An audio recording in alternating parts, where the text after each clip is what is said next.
ನಮ್ಮಲ್ಲಿ ರಿಕ್ವೆಸ್ಟ್ ಬೇರೆಯವ್ರಿಗೂ ಇದೇ ತರ ಆಗಬಾರ್ದು. ಇವರು ಗುಂಡ್ಲುಪೇಟೆಯಿಂದ ಬಂದಿದ್ರೆ ಟಿಕೆಟ್ ತೋಡಿಲ್ಲ. ಇದು ಯಾವ್ರವ್ರದ್ದು ಕಲ್ಕತ್ತಾ ಆಧಾರ್ ಕಾರ್ಡ್ ಇಲ್ಲಿ ಕರ್ನಾಟಕದ ಮಾಡಿಸ್ಕೊಂಡಿದ್ದಾರೆ. ಕನ್ನಡನೇ ಬರಲ್ಲ ಮಾತಾಡಕ್ಕೆ ಇಬ್ಬರಿಗೆ ತೋರ್ಸೋದ್ ಮಗ. ಅವ್ರಿಬ್ಬರನ್ನ ಕನ್ನಡನೇ ಬರ್ತಾ ಇಲ್ಲ. ಒಬ್ಬ ಟಿಕೆಟ್ ತೋಡಿದ್ರೆ ಒಬ್ಬ ಗುಂಡ್ಲುಪೇಟೆಗೆ ತೋರುತ್ತೆ. ತೋರ್ಸಪ್ಪ ಮಕಾನೆ ನೀಟಾಗಿ. सारी नहीं भैया, सारी उसका बोलो, मुझे नहीं, सारी उसका बोल दो.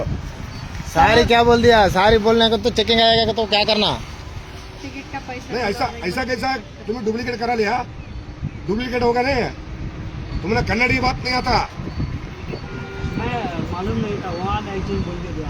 नहीं वैसा नहीं होता जे, किसका भी प्रॉब्लम हो जाता ना. ನೀವು ಮಾಡ್ತಾ ऐसा नहीं करता ಈ है. ತರ ಮೋಸ ಮಾಡಿದ್ರೆ ಈ ನೋಡಿ ಬ್ಯಾಕಿದು ऐसा नहीं करता है. उधर से एक आदमी बोला कि ये लेके जाओ, हो जाता है क्या भी नहीं, इसलिए आया. नहीं तो हर टाइम आता है, पैसा देके टिकट कट करके आता है ना. ನಮ್ಮನ್ನ 100 ಸೀಟ್ ತುಂಬಿದೆ ಗಾಡಿ. ತೋರಿಸಿ ಎಷ್ಟು ಒಳಗೆ ತೋರಿಸಿ ಮೇಡಮ್. ನಿಮಗೆ ಗಾಡಿ ವಿಡಿಯೋ ಮಾಡ್ಕೊಳ್ಳಿ ಮೇಡಮ್. ಎಷ್ಟು ಜನ ಇದ್ದಾರೆ ಈ ಜನಕ್ಕೆ. ನಾನು ಒಬ್ಬನೇ ಮಾತಾಡ್ಸ್ಬೇಕು, ಕಂಡಕ್ಟರ್ನೇ ಡ್ರೈವರ್ನೇ. ಇಂಥವ್ರಿಗೆ ಇವರು ಇಂಥವ್ರು ಒಂದು 2 ಜನ ಬಂದ್ಬಿಟ್ರೆ ಡ್ರೈವರ್ ಕಂಡಕ್ಟರ್ ಮನೆ ಹಾಳಾಗಲ್ವಾ? ಹಾಳಾಗುತ್ತೆ ಬೇರೆ. ನಾವು ಬಡ ಕುಟುಂಬದವರು ಬಂದವರು, ನಾವೇನು ಶ್ರೀಮಂತರಿಲ್ಲ. ಹೋಗ್ತೀವಿ ಮೊದಲು ಎಷ್ಟು ಕೊಡ್ತೇವೆ ನಮಗೆ ಲಾಸು. ಮ್ಯಾನೇಜ್ಮೆಂಟ್ದವ್ರು ಇದ್ರ ಬಗ್ಗೆ ಕ್ರಮ ತಗೋಬೇಕು.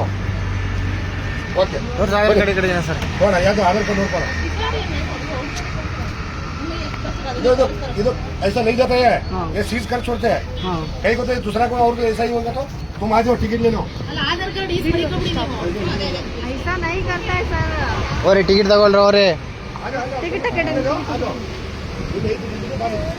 वीडियो पे स्टॉप ಕೊಡಲ್ಲ. ಅಣ್ಣ ಗ್ರೂಪಿಗೆ ಸೆಂಡ್ ಮಾಡೋಣ. ಹಾ ಅಣ್ಣ ಆಯ್ತು.